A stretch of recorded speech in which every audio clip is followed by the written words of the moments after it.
Tam səmimi olaraq hələ də başa düşəmirəm ki, yaxşı hüquqşünas olmaq üçün niyə görə tarixi riyaziyyat fənnindən daha yaxşı bilmək lazımdır. Bu Dövlət İmtahan Mərkəzinin, Elm və Təhsil Nazirliyinin bəlkə sonda olan funksiyasıdır, amma ondan əvvəl cəmiyyət bunu müzakirə etməlidir. Emin Əmrullayevin bu fikirləri düşünməyə əsas yaradır. Görəsən, gələcəyin hüquqşünasları tarixi yoxsa riyaziyyatı daha yaxşı bilməlidirlər?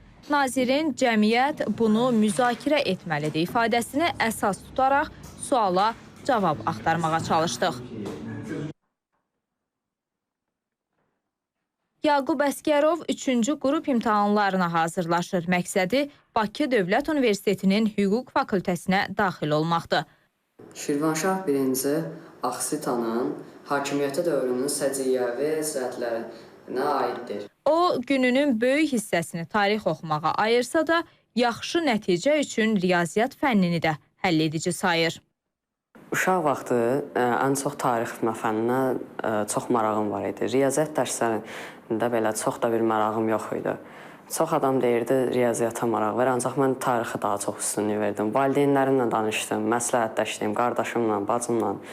Onlar isə məni dəstəklədi. Belə daha çox öyrənməyə başladım, daha çox məlumat yığmağa başladım. Və bu qərara gəldim ki, mən 3-cü qrupa hazırlaşıram və onun üçün də mübarizə aparıram. Hazırda qüvvədə olan imtahan modelinə görə 3-cü qrupda əsas fənlər Azərbaycan dili və tarixdir.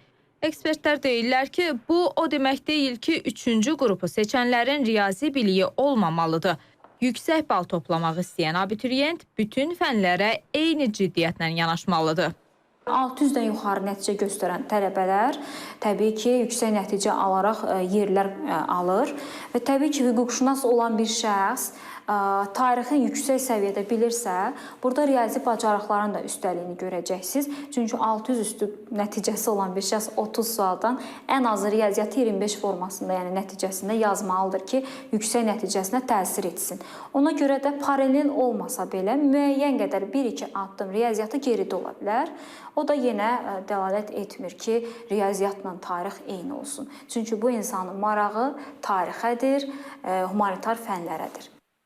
Mütəxəssislərin fikrincə, gələcək peşəsindən asılı olmayaraq hər bir insana oxuyub anlama qabiliyyəti ilə yanaşı riyazi təfəkkür də lazımdır və bu üstünlük sayılır.